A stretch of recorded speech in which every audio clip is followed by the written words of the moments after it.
Hello everyone, welcome back to Grim Dawn. This is going to be a video that I've been meaning to make for a while, but between my semester starting and work, I haven't really had a whole lot of time, but in this particular episode, I just wanted to talk really quickly about places that I farm for certain materials, and the future of the series, how this is going to work from here on with the semester and everything going on. So, let's talk first about the most important thing, which is the farming. Now, when I farm, I'm going to usually farm for specific things. Now, most of these crafting materials here, right? Most of these drop from heroes, very specifically. Alright, heroes and bosses of a particular group. Let's start with easily the royal jelly. These drop from heroic bees. Now, for these, it's fairly easy to farm. Also, the bosses, which is very easy to farm for this. I'm actually going to crop up a rift so I can at least show you on the map. There is a hive south of Old Arkovia, if you remember. You just go to the rift to Old Arkovia, go south, and just kind of hug the wall going south, and you'll find the hive. There's also another one in Twin Falls. Go south from the rift, go down the stairs. Basically, there it is. Not in the ruins, but just outside of them. There's also, you can get them from the poppable hives as well. Actually, I can show you this one, because this is probably the bit more interesting one. Also, I changed up my build a lot for better farming. I actually got some serious equipment. I suppose I should mention that really quick as well. That would probably be a good idea. I forged this, and I'm going to give you a little bit to absorb this, because this is actually a really fortunate roll for a forged weapon. Absolutely fantastic. I forged this. I forged this. I forged this. I did not forge the metal, but I forged the blazing ruby. I forged this. I forged this. I didn't forge this. I forged this ring. Found this ring. Found this helmet. Forged this. But this is just kind of to also say that once you hit level 92 in this game, clearing out stuff is incredibly easy. It's just absolutely phenomenally easy. I just really prefer to play improv for the campaign because I just find it more enjoyable that way. But this is actually semi-serious. Obviously, I don't have like a full build because I have to resupply myself from my data wipe, but I'm working on that, and this build gets me, as you can see, gets me really good damage output very cheaply, very efficiently. So it's not really that big of a deal. Here's some bees here, so we can actually pop down here. Okay, random shambler hero here. That's not really going to be a problem here. Just take him out really quick. That skeleton will just burn to death. It's fine. There we go. Get out of here. Are any of these good? That's trash. No. No. Okay. Oh, also I need to make a correction. Last time when I was talking about, oh, here's actually some hero bees. Last time I talked about arm absorption, and how I said scaled hide increased it by 20%. That is incorrect. It doesn't increase it by a flat 20, like I said before, it increases it by 20%. So since the default is 70, it increases your armor absorption by 20% of 70, which is 14. So if you want to nearly max your armor absorption, last time I told you just need a scaled hide and a, an ancient armor plate. Well, here's the hive anyways. In an ancient armor plate, this is untrue. You actually need 2 scaled hides to get your armor absorption to 98% if they don't stack the... if they use 70% as their calculation. If they both increase it by 20% of 70. If the second one increases it by 20% of 84, which is what it would become after the first one, then at that particular junction, you're looking at overcapping by, I believe, 0.8, if my math is correct. Anyways, you can pop these hives, and they'll sometimes drop royal jellies. I'm clearly just cursed, but you can also pop these as well. But this is one of the 2 places I'll really go to for royal jellies, because you can pop those hives. And of course, the other one is at Old Arkovia. So let's go back to the Conclave of the Three and talk about the other things that I farm for and the other places that I farm. Now, I'm not going to talk about farming monster and frequents because that's very specific. I'll talk about that in the future. But that's where I farm royal jellies. Now, for tainted brain matter, these drop from ethereal heroes. I'm not talking about the types of ethereal heroes in... Alright, let me put it this way. There are 3 kinds of ethereals, broadly speaking, in the game. You have ethereals and ethereal corruptions. Think reanimators. Think zombies.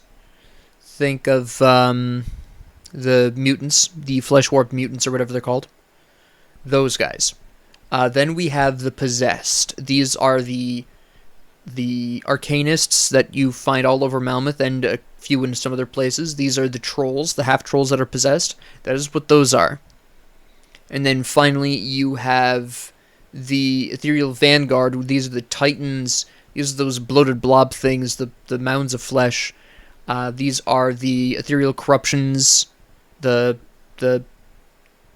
fleshy tower things. That's what those are. So those are the 3. The tainted brain matter comes from the regular ethereals and the ethereal corruptions. Alright? The ethereal missive comes from the possessed. Usually I find these off of the ethereal, like the arcanists and people that you typically find in Malmouth. I'll go to Malmouth if I want ethereal missives, as well as ethereal mutagens, which comes from the, the hero mutants, the hero titan guys, those kinds of people. Again, these guys mostly spawn in Malmouth, so for these 2 particular ones, the ethereal mutagens and the ethereal missives, I'll just go through Malmouth and just wipe the whole place for these. That's generally the only place that's consistent with these. You can get ethereal missives from other locations where there's possessed ethereals, arcanists, excuse me.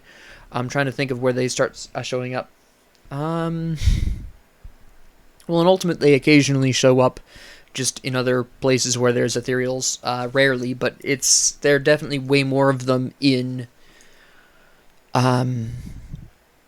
Malmouth, so that's where I go to farm both of these items. But for the tainted brain matters, I actually will usually go to the a very specific location. I will go to the Hallowed Hill. Now, sometimes you can also pick up some aether crystals as well. Obviously, these usually drop from these aether crystal clusters. Big enough aether crystal clusters will sometimes drop the ethereal clusters, obviously, whatever they're called. The really big crystals. But if you need really big crystals, you can farm regular crystals and just transform them. It's a little bit slower, obviously, because you need 12 regular crystals to form a cluster or whatever they're called. So it is much slower, but overall, it's, pretty effective as a substitute. So what you're going to do if you want tainted brain matters is you're going to go up this way. See, here's an arcanist here. The arcanist, if that had been a hero, he would have had a chance of dropping a missive, as an example.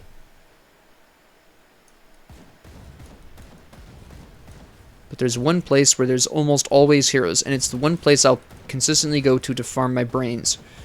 The other place would be Warden's Laboratory, because you have the 2 guaranteed hero spawns there of Girthrand and the other guy. I can't remember the other guy's name off the top of my head for some reason. But those 2 have a pretty high chance of dropping brain matter, and they both are guaranteed spawns, so that's, fairly effective for that reason. So the Warden's Laboratory is definitely one of the 2 places I'll primarily farm these. But this is the other one. You go through here. It's a bit of a jog, I will admit. The Warden's Laboratory is definitely the faster and easier method, but this is what I'll use as a backup if I'm desperate and don't quite want to quit out to the main menu just yet.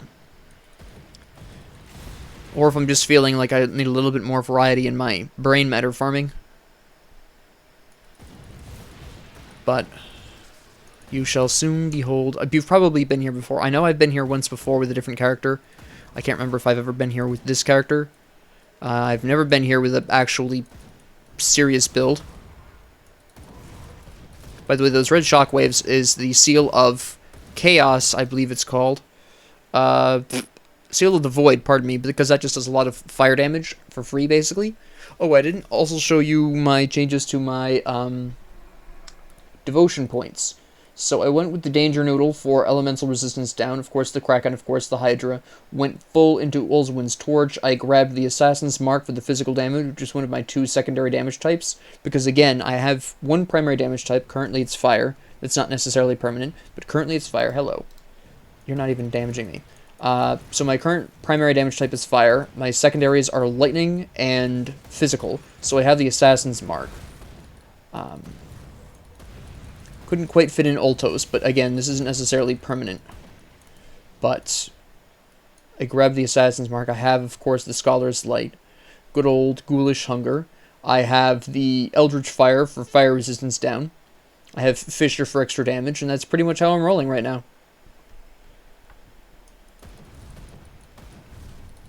So, that's that story. Hello.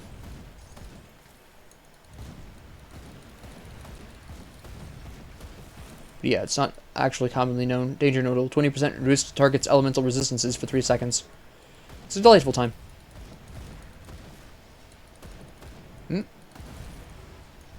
Hi. There we go. But there's almost always a hero or two up here as well. Up at this point here. Let's see what we have today.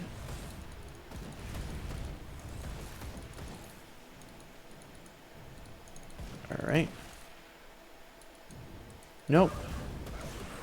Just a regular reanimator. Fair enough, fair enough. Well, we can grab some Aether Crystals anyways while we're over here. Oh, here's one. Yes, here's one. Excellent. Let's see if he drops a Tainted Brain Matter for example's sake. He does not. That's okay. He could have, but this is where I'll go as a backup once I'm done with Warden's Laboratory and I don't want to exit out quite yet. Sometimes I'll go through the Warden's Cellar too, but not very often because it's not all ethereals, so you're not quite as likely. You're actually... the Underground Transit as well kind of works. Yeah.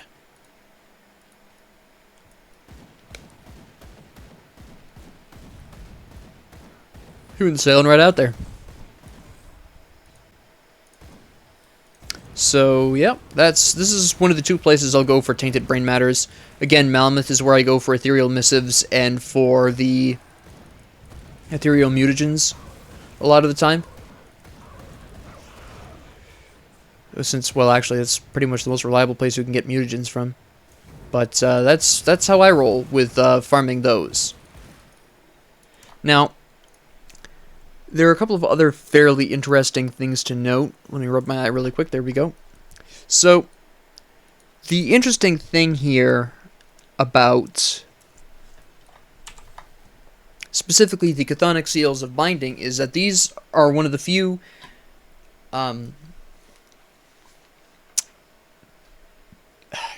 these are one of the few crafting materials that just drop from regular enemies. I'm pretty sure the Tainted Brain Matter used to drop from regular reanimators way back when. That might be faulty memory. I haven't seen it in a while, so I don't think they do, but I believe they used to. It doesn't matter what they used to do if I am right or wrong. I just believe that to be the case. I'm not 100% sure, again, if my memory is correct on that, but I thought in the old days, the reanimators, the regular reanimators and dominators would drop Tainted Brain Matter, but again, don't quote me on that. It's in the past, so it doesn't matter today, but Chthonic Seals of Binding drop from regular Chthonic cultists, not the Chthonic monsters, the humans. And for those, I'll actually just basically rift to the Bloodgrove Rift, and then run backwards through Darkvale. Well, not run backwards, but run through Darkvale, run through the entirety of the Darkvale Gate, and then come out in Astrakarn Road, and then I'll usually rift to the Necropolis interior, and then clear out the surface. Sometimes I'll go into the Tomb of the Watchers, but the Tomb of the Watchers is usually where I go for Blood of Chthon, because there's a lot of Chthonic beasts down there, and a lot of them are going to be heroes. Obviously, any of the Void Rifts you can go into as well for a good chance at probably the best chance of Blood of Chthons. I just usually like to farm the Necropolis interior because there are some cultists down there as well, so it's possible to also pick up some Seals of Binding for double farming. So that's why I'll usually default to the Tomb of the Watchers when I'm farming Blood of Chthon. But of course you have a Void Rift in the Plains of Strife, you have a Void Rift in the Bloodgrove, and you have the Void Rift you use to get from Barrowholm to the Lone Watch. So that's also an excellent place that you can utilize to pick up Bloods of Chthon, if you really want to. Again, the Bloods of Chthon, those drop from heroes. These drop from heroes, Chthonic Beast heroes, alright? but chthonic seals drop from any old cultist. Figure that one out? I dare you. Anyways, I will, partially because these are quest items as well, but that's beside the point. The ancient hearts are from beast heroes.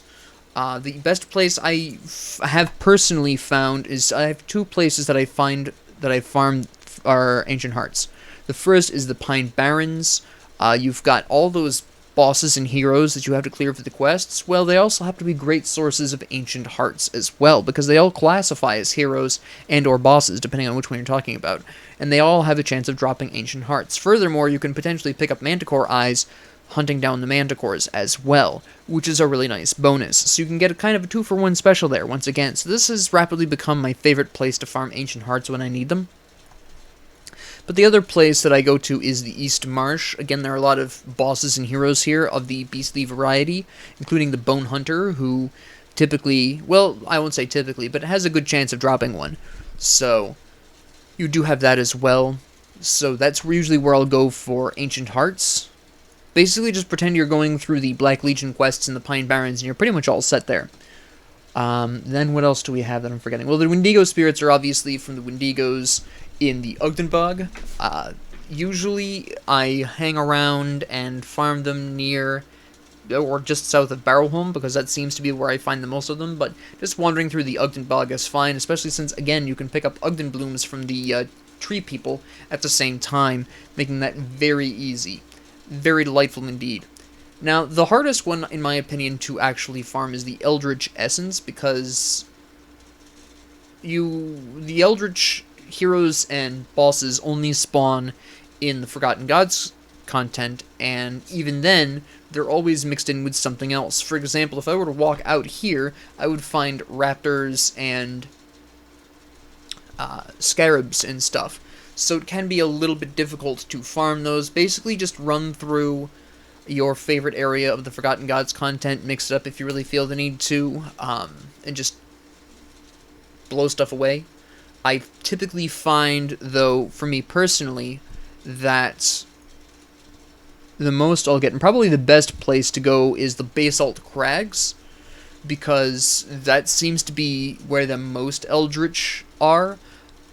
Past the Basalt Crags, you've got the Korvan Eldritch things, those giant dudes with the blades for arms, but they're mixed in with a whole bunch of humans who, unless you happen to be farming for their monster infrequent equipment, aren't really going to be quite as consistent. So it's not quite as consistent a source as the enemies in the Basalt Crags, especially since a lot of heroes, I will eventually get to there, by the way. I've just been farming in the Shattered Realm in my off moments, as you can tell from the fact that I have to get up to the 15th shard. But anyways, nevertheless, I just haven't had a ton of time to necessarily do all that.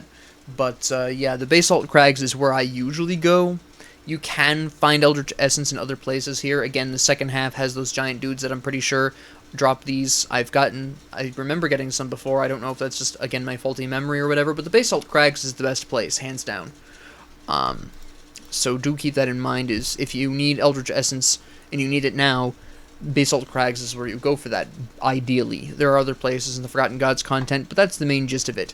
The Celestial Essence is only found in the Dream section. In the Korvac area, you kill, what's his name there? The false Empyrean, or whatever his name is, and you kill him, and you go into the Dream Realm of Korvac, and there's these chests in there, and those chests occasionally drop these. There's nothing really you can do to, you can use these to summon Kaladabra, I believe their name is. I can't remember off the top of my head if that's pronounced correctly, but you can use it to summon a bonus boss, basically. There's no real purpose besides summoning the bonus boss, so if you're trying to farm the bonus boss, you'll find yourself in that area quite often. If you're not trying to farm Kaladabra, or whatever her name is, you don't need these, according to my memory, as far as I remember.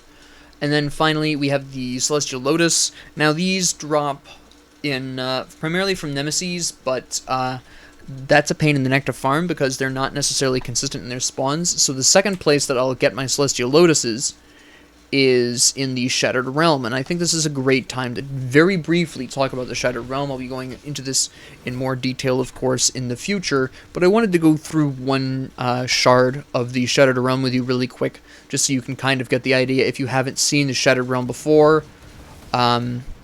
So basically at the top there you have that blue bar you're trying to fill by killing enemies as much as possible. Notice that I just killed 21 enemies. I got bonuses. You can actually kind of gather up enemies. They'll follow you for a little while. We just grabbed this group here, so we can now wipe the whole area out. We've got a whole bunch of enemies here, nice and loaded up, and we can potentially get some nice gains here. It's all about them gains, man. And, okay, we killed those gargoyles a little... Griffins a little too slowly, so we only got 15 enemies, but that's fine. That's fine. A hero. All right, we're not gonna move these guys. This is gonna be a bit more of a serious fight here. Now these guys are gonna drop Shattered Souls, which increase your attack, your damage mitigation, and they add a good amount of blue on the bar there. Watch when I pick up the Shattered Souls. Watch this. Watch the blue bar when I pick up the Shattered Soul. Boom. That was a mighty one. Regular enemies will spontaneously drop regular Shattered Souls, which don't give you, of course, as much benefit. You can actually see this here. Watch the bar. Boom.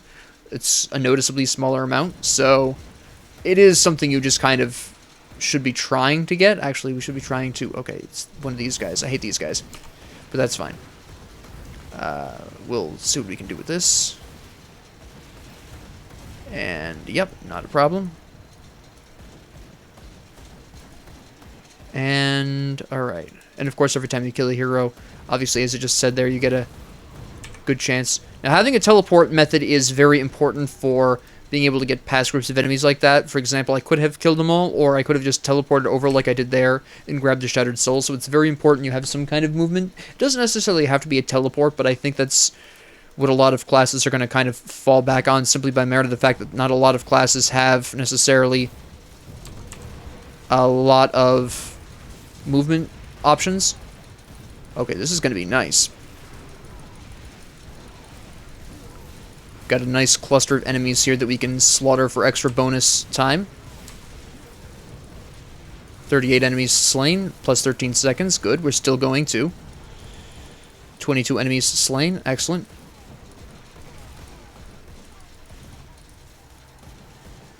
I feel like, yeah, there's still skeletons down here.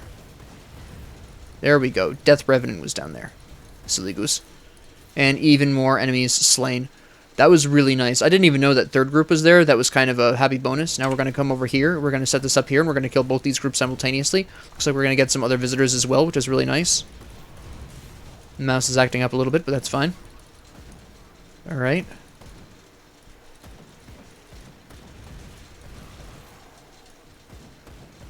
Let's start this up here. Alright. And that's it for these guys. Good. Looks like we'll have plenty of time to kill the boss, which isn't too surprising. This is only the first shard. This was an unlucky spawn, but alright. We're not really going to be trying to rack up a whole bunch of enemies here. This is kind of a dangerous area, so we're going to take this one a little slow here. We're just going to wipe them out group by group as we go along. I teleported to here so I could get out of the way. Turns out there's bonus enemies here. So this should be fairly interesting.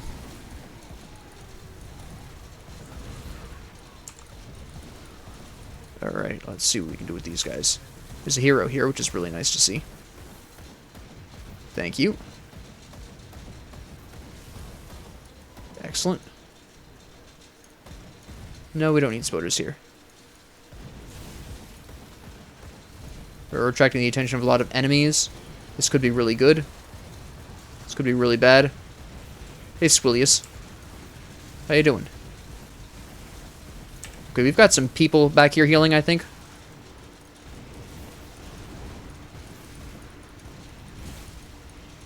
Alright. Let's come over here. Let's see what this problem here is, huh? What do we got here? We do have healers back here. Alright, stop that.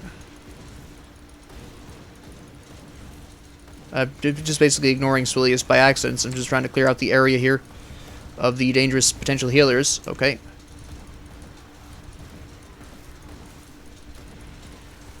Alright, looks like we're not even going to be killing civilians today. That's fine. Got this guy. I died. Okay, fair enough. That's a bit of a time hit, but that's fine. That's fine. I was probably standing in that Aether stuff. That was probably killing me in the background. Unfortunately, Aether Resistance doesn't help you with that. We got about a minute time hit, so that's fine. We'll just kill off some enemies here. Okay, we only need one more enemy. Really? That was it? Yeah, it was definitely the Aether stuff. Yeah, okay. Looks like I wasn't in this Aether stuff at the time I died, but I was probably standing in it for a decent amount of time. But a minute and a half should be plenty of time to eliminate good old this dude, Necrathan. Oh yeah, we're going to be able to easily eliminate him in the time. No problem. This isn't even going to be a question. Yeah, your rocks almost killed me, but you're not going to have round 2, I'm pretty sure. Yeah, you're going to be dead before round 2. Goodbye. And now I'm going to go ahead and exit this shard just to show you what it means to complete the shard before the end of the area. So regardless of whether or not you do within the time limit, there's a shrine here, one use only. This chest here, this is the Journeyman's chest. This is the bonus that I got for the completing the shard in time. Obviously, the higher the shard, the bigger and more chests there are. It's just bonuses. You'll always get these perimeter chests regardless. It's just how much bonus you get in the middle here. So obviously this is a whole bunch of malarkey type equipment. Let's see what these will drop. Sometimes drop celestial lotuses. This is where I'll usually go for celestial lotuses because as infrequent as celestial lotus, well, I won't say infrequent, but as unreliable as celestial lotus drops are here, it's still less painy than going after nemesis because you actually have to track them down. Obviously, I got his chthonic seal of binding. You can pretty much get any. These are actually really nice gloves. Yeah, I'm gonna have to equip these gloves. You better believe it. And we'll just adjust over the resistance here. What is this? Spellwoven threads. Yeah, we could probably change that out. I'm down. That's fine. Because this would give me 15 spirit, but that's easy to fix.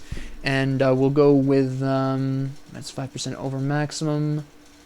So we can go with the 12% boost to bring us up to 64 temporarily, until I can get the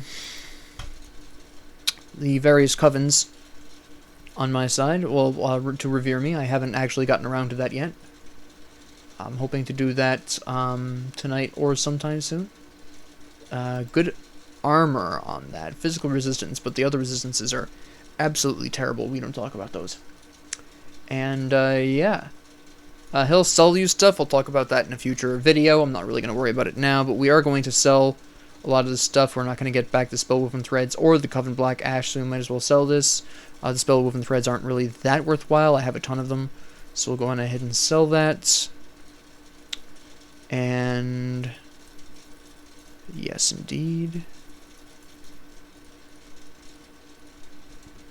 Okay, so now we just go back here, and once you hit Shard 5, once you complete Shard 5, you can create a...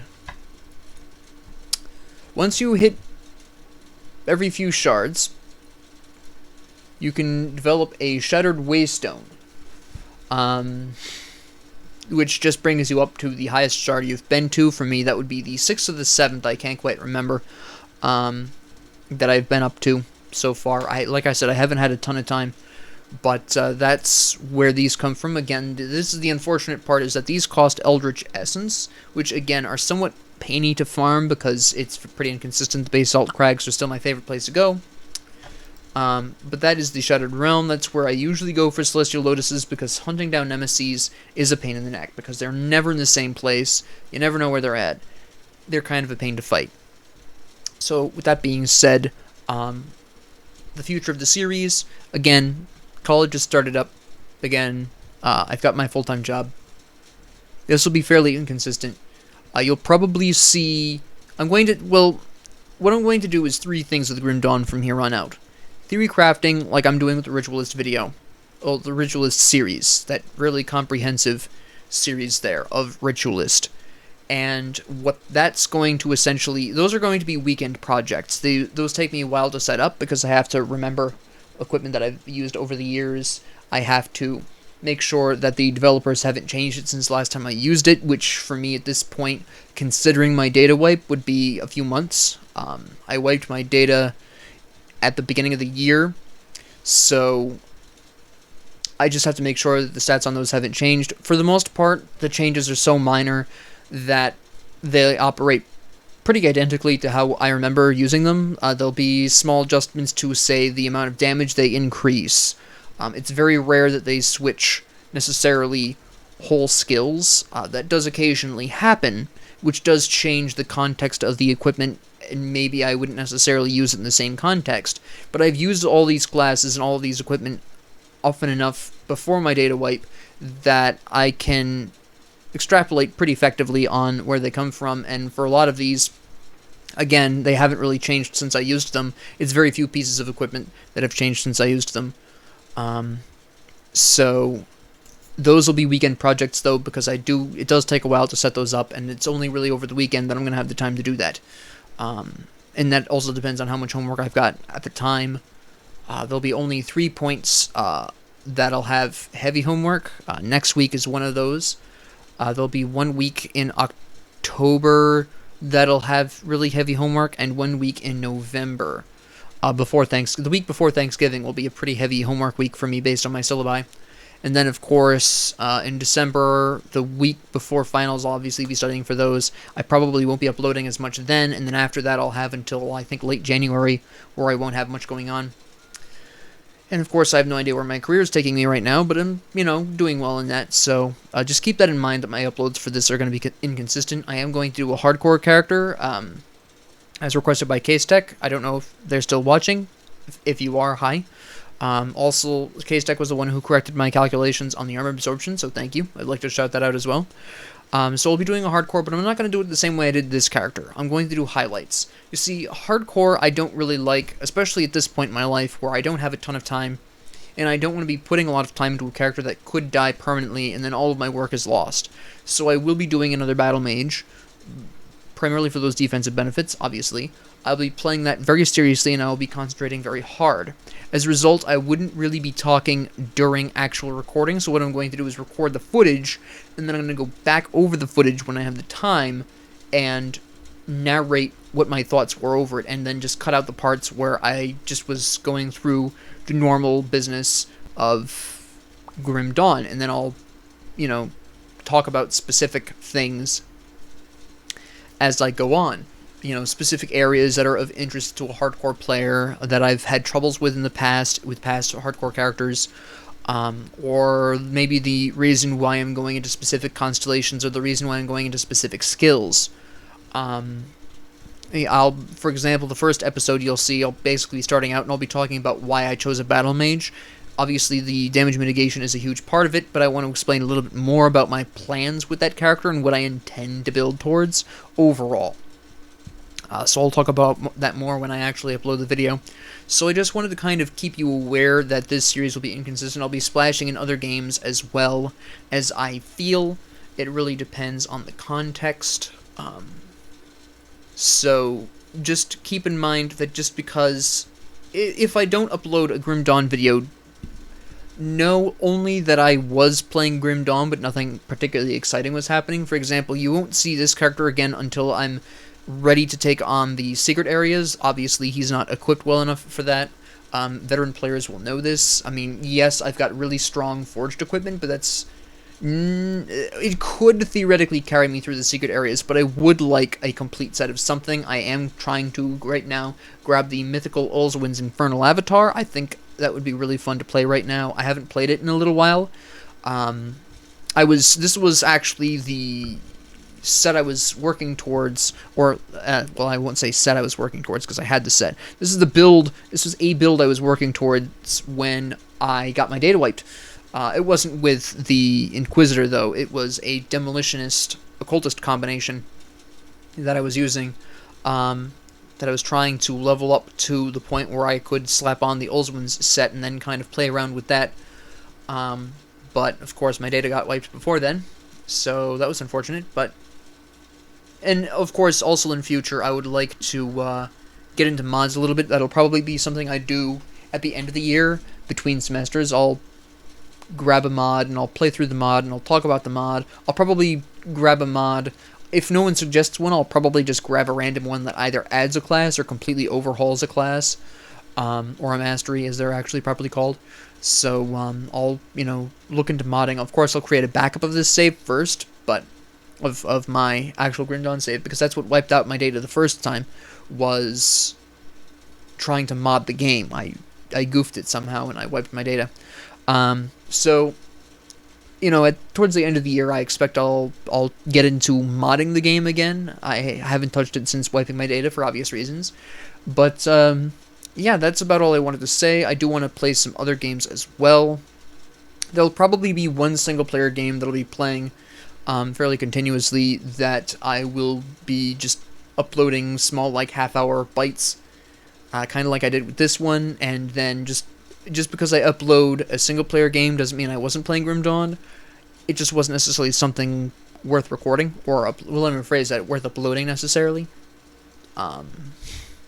But this isn't going to be the end of the Grim Dawn content. It's just going to be more inconsistent. The main reason why I'll be more consistently uploading single-player games is because, first off, there is a huge backlog of games that I want to play through, and it's like, why not record myself playing them and just upload them so that way you can enjoy them with me, go on this journey. I kind of philosophize during single-player games a lot because I see single-player games in a lot of the ways that moviegoers see movies. I'm there for the experience more, the storyline, the plot, the characters, the experience of that single-player game, more than, say, necessarily the gameplay, although the gameplay is important. So that's basically how I approach single-player games. Yes, I'm strange. But that's to prevent me from burning out on Grim Dawn. It's something that almost happened with this character. When I broke my first rule of this character, because originally, if you go back to the beginning of this character of Pure Theory here, I said I was going to use dual pistols. And at some point I switched to a two-handed weapon, and I really started to experience some burnout there, because that's not really how I like playing the campaign. I broke my rule, one of my 3 rules that I set for the character, and that really bothered me, and it really took a lot of the fun out of the rest of the campaign for this character. Now that I'm at level 100 and it's a farming character, I can do whatever I want. That's how I approach it. But I did come pretty close to burnout at that time. So I do want to be very careful with Grim Dawn. I don't want to experience what I would call more natural burnout, which is just overplaying the game. I think you can all understand that. So it will be Smite, which is varied enough that I don't get burnout from... Well, I can't say that I have gotten burned out from Smite before. I don't usually experience Smite burnout. And I'll be playing like one single player game at a time and uploading like half-hour segments of that. And then, I will upload Grim Dawn content probably over the weekend. I will be prepping Grim Dawn content. You'll see it probably Monday. Maybe you'll see some Saturday as well. It really depends on what my schedule looks like for the week. But you'll see definitely you'll still be seeing Grim Dawn content, just a little less consistently. That's all I really have to say. Thank you all very much for joining me. Thank you very much for participating, and thank you very much for being here with me. If you have any requests, please let me know. I love requests. If you want to strike up a conversation about Grim Dawn or any other game that you ever see me play, please. I love conversation. That's why I started this channel. I wanted people to talk to very in-depth about games. So, hi. But yep. If you like this, please like and subscribe, and I hope you continue to join me on the numerous other adventures that I will be enjoying alongside Grim Dawn and Smite. Thank you very much. I do appreciate your support, and have a great 24 hours.